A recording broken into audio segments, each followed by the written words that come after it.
The issue of paternity is accepted as being hugely important, but everyone seems concerned only with children's rights and women's rights.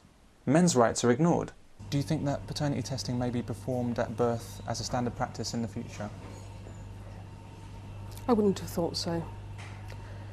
I think because it is so deeply important, people will feel that it was an infringement of their rights. I can't see that anybody would be happy with that. What I think she means is that she can't see how any woman would be happy with that.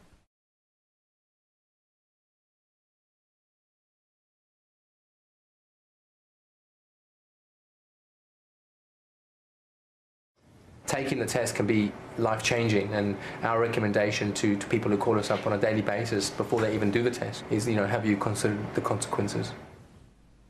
Any effect on the child are not due to the results of a paternity test. They're due to the actions of the mother. I would think that the consequences for the man should be foremost.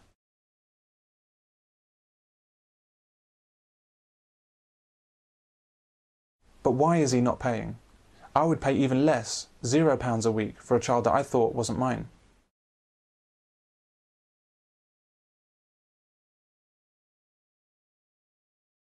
We make excuses for women in their duplicity. Quite often I do find that when a man is not the father, the mother is very anxious about the results coming, and she will, because perhaps she already knows, she will be inquiring as to when the results are ready. She's more likely to ring up and say, "Here, why haven't I got my results yet?"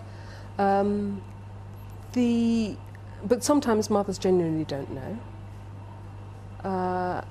Sometimes they're surprised because of dates, but there is always another candidate. It's not that women are surprised or they don't know. They just don't care, as long as some man pays for their child.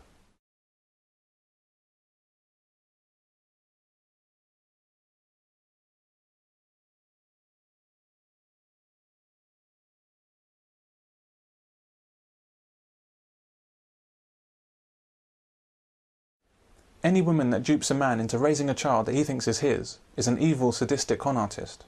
It's an emotional and a financial crime. It's the kind of crime that makes your toes curl, and there needs to be a severe punishment for these mothers. But one man I spoke to thought not. I certainly don't think that there should be any sort of legislation to punish women for anything like that. There is a penalty, or a risk of a penalty, in the sense that if she's found out, then there's a very strong chance that the family will break down. That's like saying that if you steal money from your bank, it's punishment enough that if you get caught, the bank will close your account. Paternity fraud is such an awful crime because it has the potential to invalidate a man's life, to take his destiny away from him. A man might only have one child in life, which he believes is his and is his investment in the future and part of his family. To find out in later life that the child isn't his, and his line will end with perhaps no chance to try again, betrays a man's very existence. My mother was an only child, and so was my father, and I was their only child. So when I'm gone, I'm the end of the line. My family will be finished.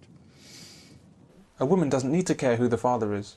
She fulfills her role as a woman by bearing the child. A man, however, is dependent on a woman to fulfill his role. At the time of writing, I can't think of a worse crime, a greater betrayal of trust, or a worse abuse of a man than paternity fraud. Yet it's not even considered a crime in our male-dominated society. However, if you were to slap your wife when you discover what she's done, well, that would get you locked up. That's abusive. There's no sense of outrage about the abuse being committed against men. When domestic violence is discussed, and wrongly blamed on men alone, there's outrage and demands for action and legal changes. Lancashire have a very high arrest rate for domestic violence incidents. Others have a very low arrest rate. But when paternity fraud is discussed, there's not even a suggestion of arrests or prosecution. The answer is that lots of women are having lots of affairs. And a percentage of those are going to end up pregnant. Whether by accident or design, one could only speculate. Well, I'm outraged by female behaviour. I want legal sanctions against these despicable women. Why is it that prenuptial agreements to protect men from the vindictiveness of women and paternity tests to protect men from the unfaithfulness of women are not seen, even by men, as being positive for men? Dishing out the cold truth in all its glory isn't always exactly the right thing to do. One doesn't like the feeling that one day he might feel the doctors didn't tell me the whole truth. Sometimes people's feelings possibly matter a bit more than being 100% honest. But this relaxed attitude to the truth only seems to be the right thing to do when it's men that are kept in the dark. If done to women, this deliberate conspiracy against men's rights will be described as what it is: an evil, oppressive, sexist hate crime.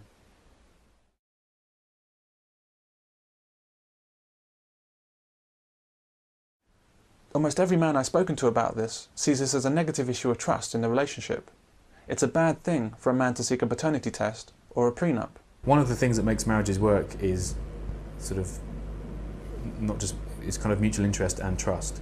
And if you have all these devices if you're constantly double checking everything your partner does, that could be corrosive of trust as being one of the main ways that keeps people together. So you might think, oh, on the one hand, that would have the following obvious benefits of everyone knowing what's going on, but it might have more sort of deeper bad consequences of just... It's the same kind of argument people make about nuptial agreements, that a marriage contract, in principle, on paper it looks okay, but if it is an indication of or a cause of lack of trust between the partners, then that's not a good sign of a steady and successful marriage.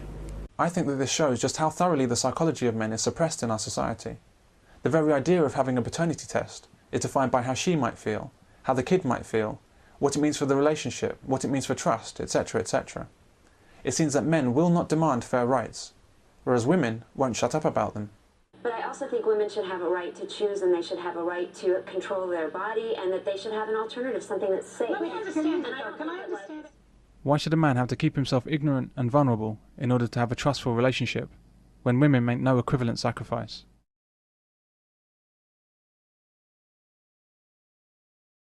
If I take my mother's generation, my mother didn't know how much money my father earned. She had only the vaguest idea of what it was that he did for a living. He had very little to say to her. She lived on the money she was allowed to have. If it's oppressive that a woman doesn't know where she stands financially and has to have blind faith in her husband, then how much more oppressive is it that a man doesn't know he's a father and has to have blind faith in his wife? Faith that's all too often misplaced.